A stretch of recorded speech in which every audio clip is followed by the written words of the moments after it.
fridge.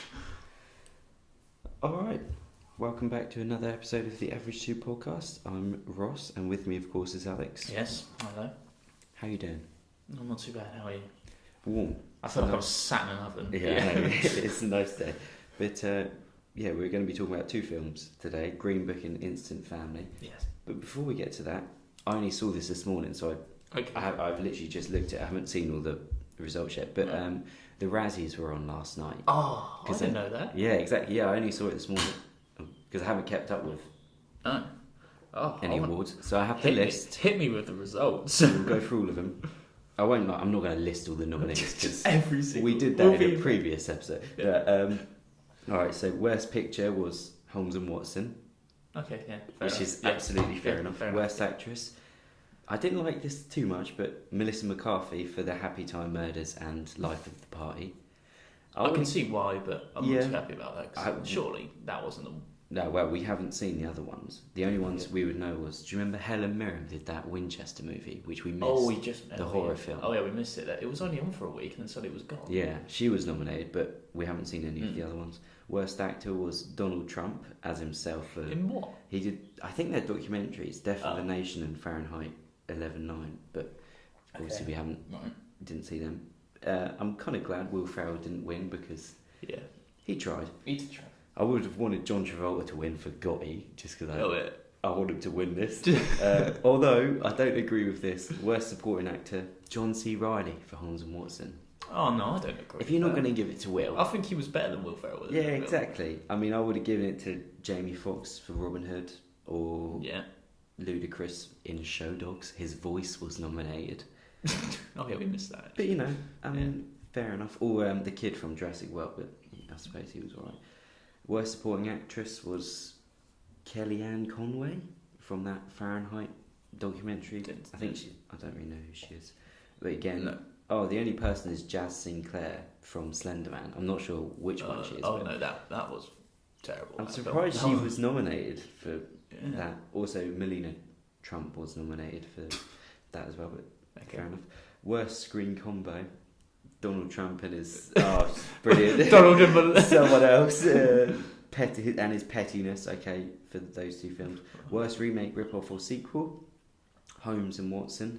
Oh, I think fair enough. The Meg was nominated. I forgot the Meg was nominated because a rip-off of Jaws, which is fair enough. I wouldn't have minded that winning, or Robin Hood. At least they win something. Worst director was Ethan Coen for Holmes and Watson. Oh dear. Fair enough. Can't really complain. No, worst screenplay. Yeah, I'm glad this one's getting one. 50 Shades Freed. Oh, good. Yeah. Yeah, that's what we like. At least there's one. That was terrible. And I think that's all of them. Do love the Razzies. Yeah, exactly. It's all fun. I think the Oscars are on soon. Tomorrow. Do they still not have a host? No, I think they've really changed, haven't they? They've got apparently last time. When the last time they didn't have a host, apparently it was dreadful. It was a bit of a mess. That might have been a while ago. Oh, that's that. Should we get into the films, or what do you want to talk about first? We can talk about Instant Family first. Oh, yeah. We saw that first. And I remember it least. What did you think going into this? I thought it was going to be not terrible, but then again not great. I thought it would just be your average, happy, feel, family movie. I thought it was going to be a proper kids comedy as well. Really? Like real cute. Because of the poster, because they're all just white background. There, Three kids all climbing around the family. Girl in the middle sighing. Dog slobbering. Mark Wahlberg's doing a big goofy smile. Mark Wahlberg charm. I honestly thought, and it reminded me of, there was a Steve Carell film from a few years ago, which was like a Disney kids film, and it's the exact same poster. It's called like Alexander. It's called like The No Good Terrible Bad Day, or it's like something shit like that. But yeah, what was the plot of Instant Family? Mark Wahlberg and Rose Byrne, couple. They don't have any children, and I think they can have children. Yes, never said. But they decide to not have a child, but adopt. They want to kind of cut out that baby phase. Yeah, just go for a small child. That's it. Go straight into the toddler. Because Mark Wahlberg says because he's getting old, he doesn't want to have kids too late. Because what does he say? Then we get to the flashback bit. Yeah. Oh yeah. So they go and meet. They decide to adopt a small child, But then it turns out that then they go for Lizzie, who's 15. The teenager, and she comes with two smaller siblings. Juan and Lita. Yeah. Juan is the middle child, yeah. and then Lita is the young daughter. So they end up having three. So they go from 1 to 3 and relatively quickly. Hilarity ensues. Yeah. What did you think of this movie? I really liked this movie. Ooh. I thought it was quite funny. Obviously not the funniest film I've ever seen, but it was quite funny. Yeah. And I thought all 5 of them, a family of 5, were really good together, and it was really some really enjoyable moments and quite emotional moments as well. Surprisingly, yeah. I didn't, especially that the Lizzie, the older teenager, because a lot of the story's based around her. Yeah, she's the kind of the main of the 3 children. And I thought she was really good in this. Yeah, I was surprised. It got really emotional towards it. I left that cinema an emotional wreck. I was changed. I was changed emotionally, physically changed by this film. Yeah, and it's surprising as well because you see the trailer and you see all like the slapstick. Oh, he's throwing a basketball at his face. Him in the face. This joke and this joke, and then it's surprising that there are actually some. There's some really funny moments. There's some ups and downs. There's a few twists and turns along the way. Dark humour in this as well. Yeah. That's it. We'll go into spoilers for it. Because there is that bit at the start where he's explaining why he doesn't want to have children. Yeah. And they have a flashback to he's playing football, isn't he? He's American football. And he says, I don't want to end up like this person's dad. He says, like, I don't know his name. He's like, Mr. Peters, go along. And he, like, throws the ball, and he's an older dad. Yeah. And he has a heart attack, doesn't he? It hits the ball hits him in the back of the head. Yeah, as he's on his knees. Yeah. Man, actually, I thought Mark Wahlberg and Rose Byrne, obviously, lately, Mark Wahlberg's been unbearable with Mile 22. Daddy's Home too as well, where he just looks like he just doesn't give a fuck. No, he's just signing whatever. Yeah, exactly. Which is what I was surprised, because obviously Sean Anders, who wrote and directed this, he did Daddy's Home 1 and 2. So you see, it looks like Mark Wahlberg's having a fucking dreadful time doing them films. He's just doing it for the money. And now he's done this, and he produced this as well. Yeah. So this is like his. And like you said, as we left, he sprinkled his charm. Yeah, all over this film. Analogy. He's. Yeah. I will defend Mark Wahlberg because he does have that. He has when he started becoming an actor and they gave him his actor's packet with his instructions and his little bottle of charm, because everyone gets a different amount of charm. Yeah.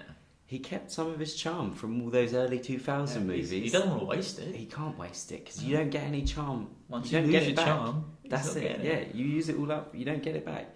And he didn't get much. Coming from being a singer to an actor. His bottle of charm was very small. Tom Hanks, he's got a fucking jug of charm. Could just, every film, he's dishing out all that charm all over the place. But no, Mark Wahlberg's got to be more sensible. That's why he does films like Mile 22, and because he needs to get paid. Obviously, people need to support their families, and he needs the money, of course. Yeah. But then he does something like Instant Family, and he thinks, all right, I'm going to sprinkle my charm. And this film deserves. I can just see him reading the script, going, you know what, honey. Get that charm bottle ready. Exactly, yeah. Opens his drawer, moves his pants and socks out the way. Wants the dust off. Pulls it, blows it. Just charm, Mark Wahlberg charm, just like a small. Just like a quarter of the glass. Yeah, I don't think he's got much left of it though, and I'm glad he used his charm on this because Rose Byrne, I mean, she's amazing. I love her. She's such a good actor. She holds up she can keep any movie together. She's just amazing. She's funnier than Mark Wahlberg at some points. The chemistry between them, because it's what I mean. Like I haven't seen Mark Wahlberg have chemistry with anyone for like 5 years, and now all of a sudden him and Rose Byrne, I'm like, I hope that they're together in real life. I hope they get together. But them two are brilliant. So it is quite nice. How long is this movie? I've forgotten. It's 2 hours. It is 2 hours, isn't it? Oh yeah, that's why I was kind of. I was worried a bit. Yeah. I was like, it's going to be 2 hours. It's going to be a tough watch. I thought it was going to be 2 hours of, oh look, we're making progress. Oh wait, no, now they hate us. Yeah. Oh look, something's happening here, and now they hate us. But there are a few you get like 30 minutes in, and it's looking like, oh, maybe they're not going to adopt them, and oh, maybe this, and then eventually. We're not going to go into it because I can't bother. But the real mum, comes back and they start doing visits, and it was genuinely. I was getting upset. What's actually going to happen here? Because when you look at it, if the mum's coming back in and she wants custody of the kids again, what's going to happen to Pete and Ellie, Mark Wahlberg and Rose Byrne? Yeah. You know, Pete and Ellie, are they going to lose her? Because then it sort of puts itself into the corner where there's going to be someone that misses out on these children, isn't there? Either they go to Pete and Ellie and the real mum loses out because, well, it's revealed that she has kind of issues in the past, that's why she lost him. But I thought it was kind of like, all right, towards the end of this, all right, you're playing with me. If you don't get these kids, it's that, I'm a cry. I'll give the film respect for that because it was brave. Oh, you know, God. it was brave. It could have just been the funny family drama, wacky. You know, it does have that little touch of. You know, I genuinely thought, okay, what's actually going to happen here? Like, whenever we watch films, I'm all for this because we go and see the trailers quite a lot. I always think like, you know, they're at the table saying we're not going to adopt these kids, probably not, and then it's like, they are because we've seen the trailer, so you know. But then when the mum comes into it, I was thinking, I don't remember any of this. I don't know if there's like going through all the trailers I've seen, thinking, no, I don't think there was. There's nothing to give away, and there's nothing to indicate in the trailer that they may not actually end up together, which I thought was kind of interesting. I was actually shocked at like the dark humour that was in this. Yeah, because the older girl Lizzie, who's 15, is like texting the. Oh yeah, I did want to talk about this because this was quite fun. Texting the older Janet, who's like 25. Yeah, and he's a real creepy looking guy. He is an ugly, creepy looking dude. No prosthetics. This is us just being a little bit harsh, but he is quite freaky. Maybe he's like makeup done, but he might have done. But that's and going from that where she's sending him nude photos.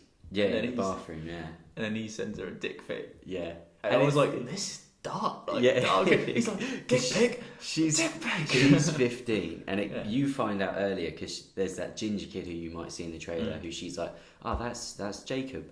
And then she's like, oh yeah, Rose Byrne's like fine with it because he's like a nerdy, goofy looking guy. And then she walks past him, and I was thinking, all right, because you don't see the janitor in the trailer, do you? No. So you don't actually know who Jacob is. No. And then it's like some fucking 25-year-old, 7 foot long blonde hair sexual predator. Yeah, basically, it's the best way to put it. Yeah. And so they start texting, and then you don't really hear much about it throughout until like and then they come home and it was when they were a bit rocky, wasn't it? This was like when they were a little bit rocky and they didn't really care that much, which I like because then they're still there to protect him. And they Rose Byrne walks in on her taking a nude picture, doesn't she? And then she comes out with the phone and they're like, it's Jacob. It's a dick pic. You sent a dick pic.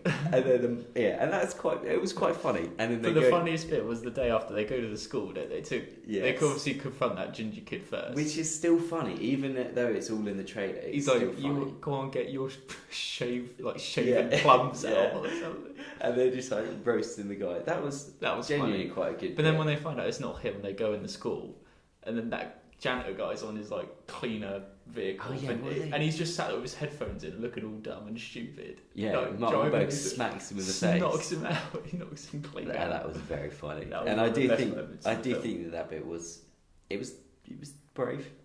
Yeah, I can see some people not liking that sort of humour. But it was quite fun, and they all get arrested, and they leave the kids in the car. It kind of does get a bit forgotten about after that, which is probably the best way to end it. But it was. I thought I was very surprised. I thought it was very funny. We must give a special shout out to Octavia Spencer and Tig Notaro, who played Karen and Sharon, the adopting agency people. Yeah, they worked really well. They were really funny. A big contrast between them, the characters. But then towards the end, the sort of roles kind of reverse, because then the more serious one starts laughing and making jokes, and then And I do like that joke where they're at the fair trying to meet. Well, they're at the event trying to meet the kids, and they say, "Oh, we met a girl. She was a little weird, little cagey, a little bit probably got trust issues, bit of a loner. Yeah. She's probably grown up in like a crack den, or her mum was an alcoholic or something. Handcuffed to a radiator her whole life, and then it turns out she's like, oh, that's my daughter. That was quite funny. Yeah, it's like, oh, yeah. But it was a really surprising film. Yeah, I mean, totally not what I expected. If you get a chance to see it, you could go see it. I think someone I knew took their kids to see it and said it was all right. So I guess kids would probably I think kids would like it. Yeah, it's funny enough. I liked it. Everyone in it's likable. Even the girl that's trying to adopt the athlete. That was kind of even funny. she's like, that's funny. And the gay couple, I thought they were quite good as well. You get those reoccurring scenes at like the support groups for all the foster parents. They're very good, yeah. And they're just talking about their experiences. And you've got one Christian couple who's like, "Oh, our adopted son's trying to kill us in our sleep. He hasn't done it yet, obviously." Yeah. You do get a lot of like the stereotypes in like that couple and all of them. But those are really funny. Yeah, genuinely, I walked into this dreading it. Well, not dreading it, just thinking, it's going to be a tough watch. Yes, Mark Wahlberg, family kids film, 12A. Doesn't feel like a 12A. Doesn't feel like a family kids film. No. Yeah, genuinely good. No, it was really good. I think Isabella Mona, who plays Lizzie, I thought she was really good. I thought she was probably the best person in this film. Yeah, and it's good because she's quite a good actress. She was in Transformers, the last one, the shit, not Bumblebee, the shit one. The one with Mark Wahlberg. That's it, yeah. Yeah, I forgot about that. And then she was also in Sicario 2, which I don't think you saw, which is pretty shit. So she's not actually been in a normal film where she can be an actress. I'm sure she'll be good in the Dora the Explorer movie. I'm sure she will. Probably. Yeah.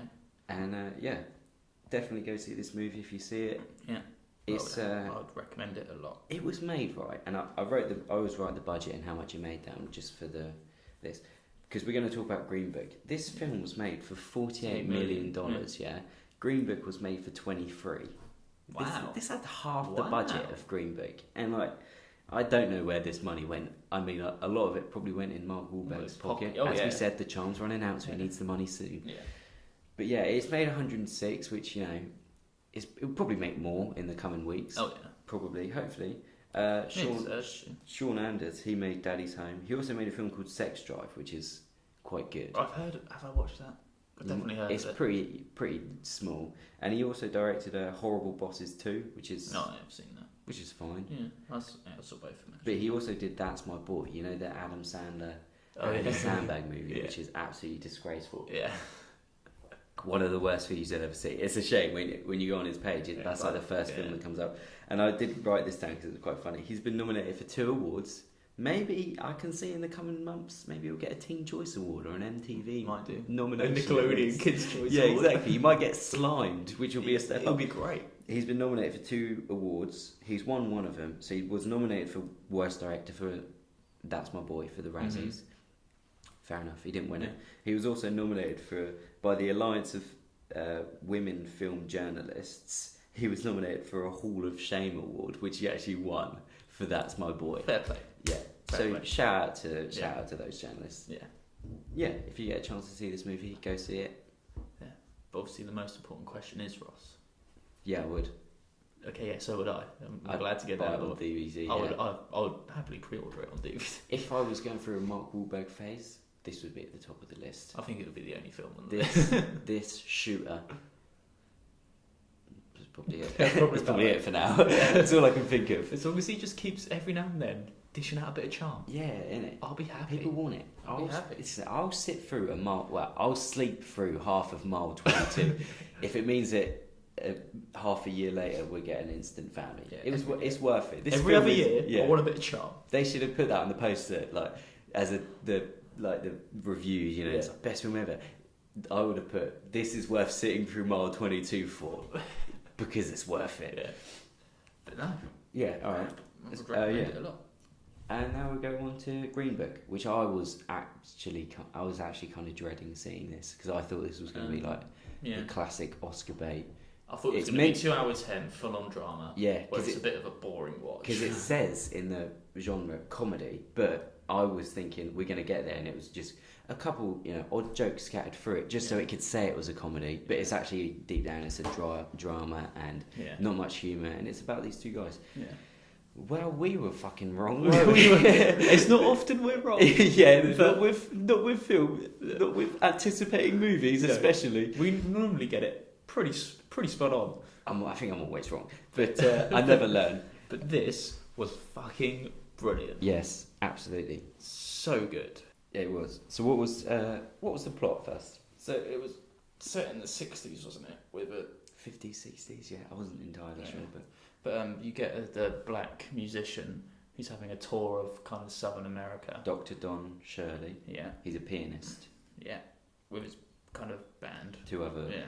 Wait, Don Shirley and the 3 or something. Yes. Don Shirley Tree. So he's having a tour of South like Southern America, and he hires this Tony Lip. He goes by. Yeah, I can't pronounce his surname, but he's like he works in a club. He's a bouncer in a club. Basically, yeah. Kind of your working class Italian, like American Italian. They're in New York, aren't they? They're so in that New York. kind of classic. Yeah. Yeah. And he's played by Viggo Mortensen. Yeah, and then Mahershala Ali plays Dr. Don Shirley. But he becomes Don Shirley's driver and sort of protector, manager type of person. Because he's not, as we said, he's a. We'll just spoil. But if you haven't seen this movie, go see this movie. It's really good. It's entertaining. Amazing. It's great. It's funny. Yeah. It's emotional. Yes. It's funny. It's such a good watch. I hope it gets the kind of recognition it deserves, because it is a really nice film. Yeah. 2 hours 10 minutes flies by.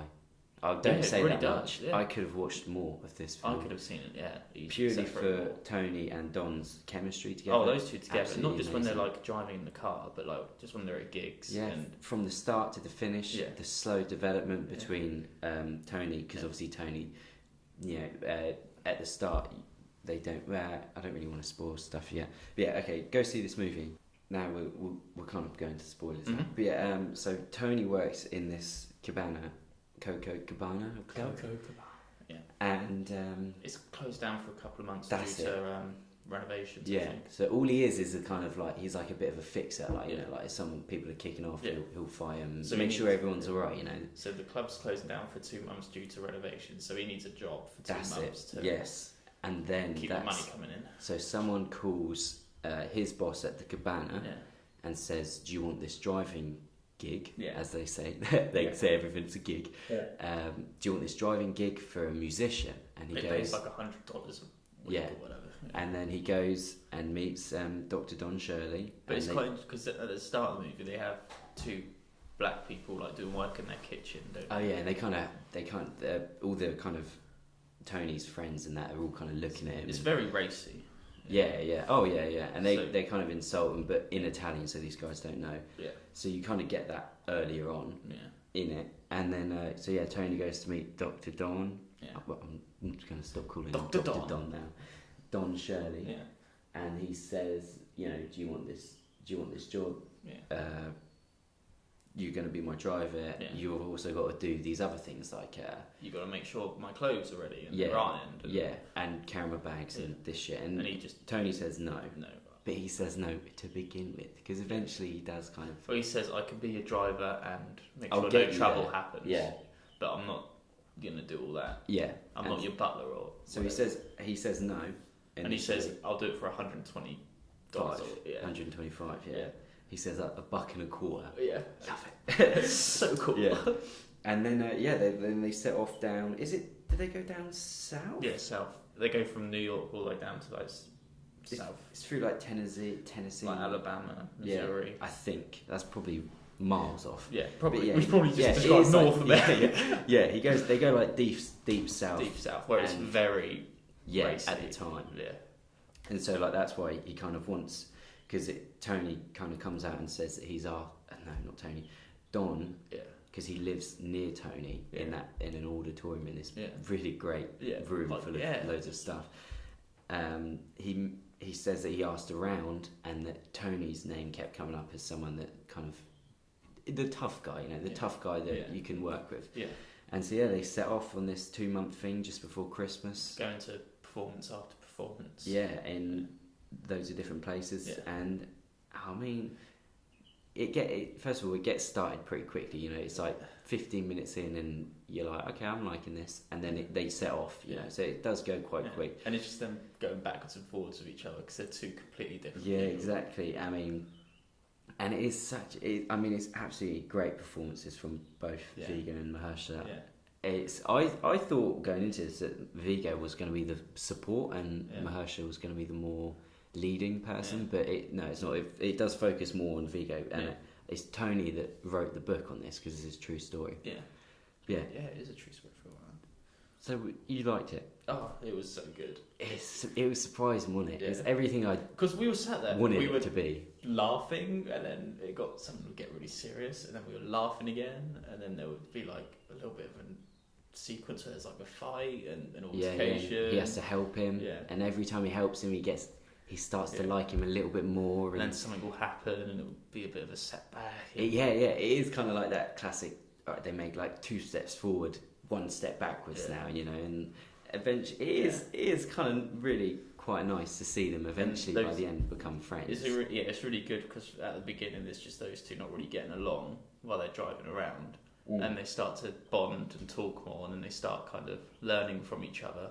Yeah, and they start making real progress. Introduce each other to different things, which was nice, and it is, especially because you know how, I guess it's a tough one. You know how people were in that. Oh yeah. Like, when you see all his friends in the apartment talking about it, when you do see Tony start to come around, and you find out that Don is also gay as well. Yeah. And that's quite nice when you find that out, and he helps him out with that, and it's a lovely movie, and it is really all down to these two. Yeah, just those two together, Tony and Don. Brilliant. Yeah, it was so absolutely brilliant. We laughed more. We probably laughed more in this. There was a great scene when they were eating KFC in there. Yeah, I don't want to spoil that because that was very fun. And I like, as I was saying, I probably laughed harder in this than I did in Instant Family. Yeah. Oh yeah. Yeah, that scene was really good. But then I also, there are moments when they're being more dramatic with each other, and you do kind of feel like,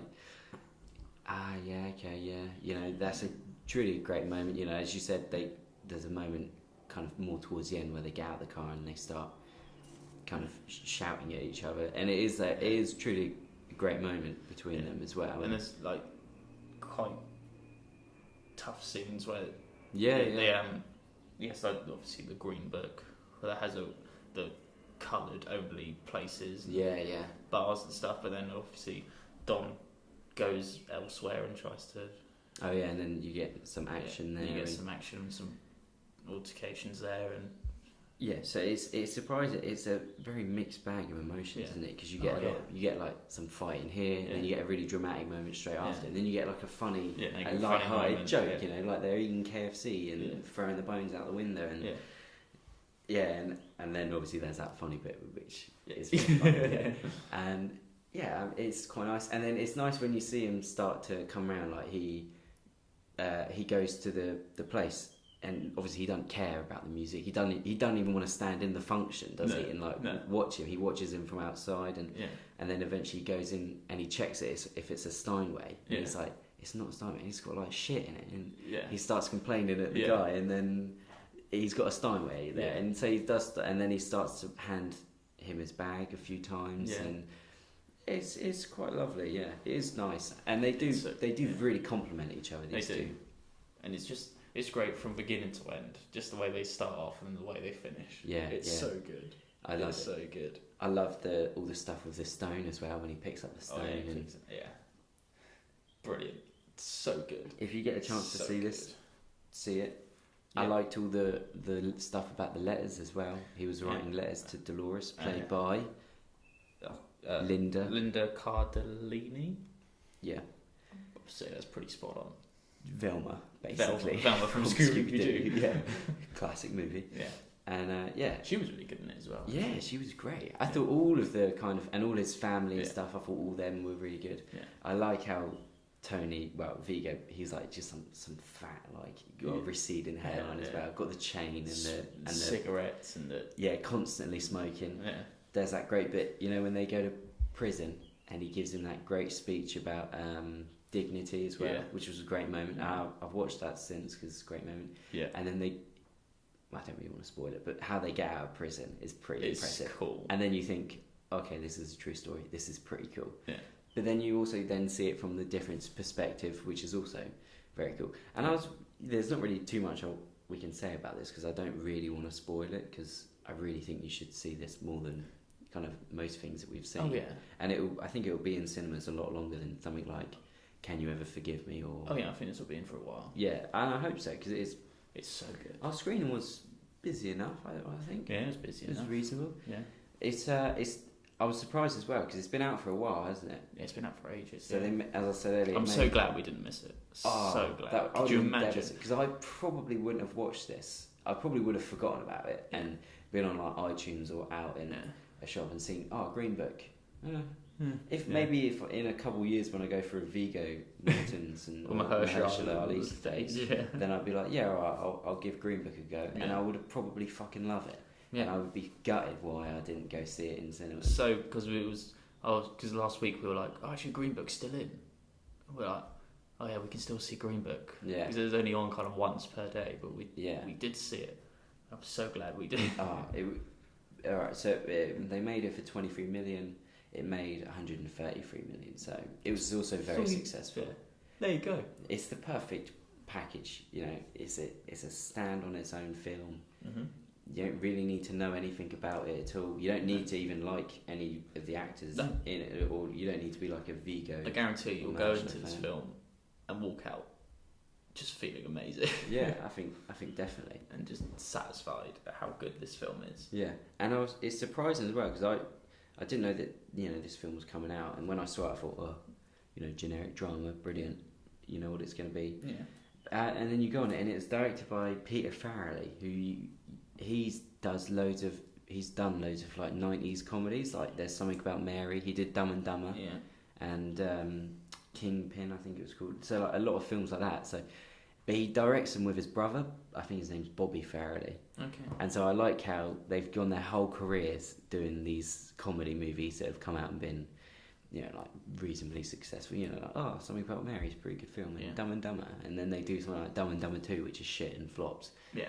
And then Peter's like, Bobby, I want to do this on my own with a few other writers, and now he's nominated for an Oscar, two Oscars, rightfully so, and he's won a Golden Globe for Best Screenplay, not the BAFTA. I can't remember what won the BAFTA for Best Screenplay. Probably The Favourite, maybe. I think either like The Favourite or Bohemian Rhapsody or something like that. This didn't win, which is fair enough, but I really hope it wins an Oscar for Best. I think it should. Best Screenplay. I wouldn't even mind. I guess Viggo Mortensen's probably nominated for Best Leading Actor. No, I think Mahershala is, because he was so good in this. I think they both are. I think he's supporting actor. Viggo's leading actor. One of them win. I'll be happy with I would love one of them. I really want. Mahershala won an Oscar. I think it was last year for Moonlight. He won Best Supporting Actor. So let's give Viggo an Oscar. He's been nominated twice before this. So this is his first Let's time. give him this one. He's great in everything. Yeah. Just that. Yeah. He fits in with everyone. Like that Italian New York kind of thing. Yeah. Perfect. Great performance from everyone. Yeah. I think it will win Best Screenplay. I think it should. Yeah. I don't think it probably won't win Best Picture. No. And I did want to say this. If Bohemian Rhapsody wins Best Fucking Picture, I can never. I don't see. Watch the Oscars it's again. a good film. I liked it. Yeah. But I'd rather this wins than Bohemian Rhapsody. Yeah, without it doesn't doubt. deserve to win Best or Picture. Black Klansman or Black Panther. Literally, if any other film in that category won Best Picture, I'd be like, okay, fair enough. If Bohemian Rhapsody, I'd be like, why? It's a normal film. It's a fine movie, but it's nothing special. No, exactly. This movie, I'd say this movie is pretty special. Yeah, I'd say this movie is pretty spot on. Yeah, exactly. Yeah, perfect movie. Yeah, I could not recommend this enough. I was thinking I looked at my watch because my dad's been watching some movies at the cinema at the moment, and he asked me about Green Book, and I got about 13 minutes into it, and I thought, I'm gonna tell him to watch Green Book instead of, I think Glass was the other one he was going to. No. So literally 13 minutes into this, I was thinking, all right, I'm gonna text him. Yeah. 2 hours. I'm texting him right now. 2 hours into this, I thought, all right, I know what I'm gonna say to it, and it's a big paragraph mapped out. Yeah. But yeah, fantastic movie. Yeah. I cannot wait to get this on. Yeah. I'll buy this on my iPad so I can watch this while I travel. Oh yeah, I'll buy it because it's that easy to watch. I'll buy it on iTunes, on Blu-ray, on everything. Digital download. If they've got a video copy of it, I'll buy it on video. Yes. Hopefully it does well at the Oscars. I should. I'm praying we could probably talk about that next week because the Oscars would have been on. Okay. Yeah. Yeah, so I think that about wraps us up. But yeah, we'd answer. You would buy it on DVD? Absolutely. Yeah, I'd buy this for £10 on DVD as soon as it came out. I Yeah. probably will. I'll forget about it and then spot it in 6 months' time and be like, I'll pre-order it now forget about it, and then the day it turns up on my doorstep, and I'll watch it. I'll watch it. Yeah. And I'll probably smile just as much as I did. Yeah. As we go. And you know what? Thinking about it, usually I say like, oh yeah, technically it's good. This film wouldn't even like the most like amazing cinematography or the greatest at anything like that. It's just solely these two characters that just those two together are brilliant. Yeah, exactly. Yeah. And brilliant. Can't recommend it enough. No, until we probably see the next movie. That's the best bit. It's always see How to Train Your Dragon. Yeah, exactly. And yeah, we're there raving about it. Or Captain Marvel. I can't think of what else is coming out soon. But Avengers. Yeah. So yeah, well, that probably wrap us up for both those movies. An incredible week. If you get a chance, go see Green Book over Instant Family. See Green Book first, then Instant Family. On the same day. Yeah, do it on the same day. Do a 2-dayer. They probably could go hand in hand together. After last week's debacle with Happy Death Day? Oh man, yeah. Elite and Lego Movie 2. We've had a great week. Yeah, this week's been a success. Yes. But yes. Well, anyway, that about wraps us up. Mm-hmm. I will do a quick review of. I'm trying to get you to watch it. I don't think you will. Doom Patrol has come out. I hate this, right? So Doom Patrol is a DC thing, yeah? It's on the DC streaming service, which has been out for months, and it's still not available in the UK. So shout out to DC for not allowing me to watch this TV show. So technically I haven't seen this TV show because anyone outside of the US can't see it. Yeah. However, I will say it's fucking the best thing I've ever seen on TV. Alright? This is my review of Doom Patrol. Go fucking watch it, alright? Brendan Fraser is beautiful. As he's a robot. That's my review of Doom Patrol. Okay. There's only 2 episodes out at the moment. Right. If you're listening to this thinking, I don't know whether to watch Doom Patrol, hunt it down. Search the internet for it. Go on the dark web. I cannot encourage this. Do not search the web. Wait for it to come out on DC. Wait until DC streaming comes available in your area. But I did want to say, how weird is that? Right? They're putting out shows on this site, but you can't watch it. You can't. So like all these people in America are like, oh my god. This shit's so good, and I'm like stuck here like fuck off. I want to watch it. Yeah. Let me watch it because as I said, technically I have not seen this because I cannot watch it outside of the US. Yeah, but it's fucking the best thing I've ever seen in my life, and I can't wait for episode 3. Yes. Anyway, well there we go. That's just so I can put that in the title. Doom Patrol review. Yeah.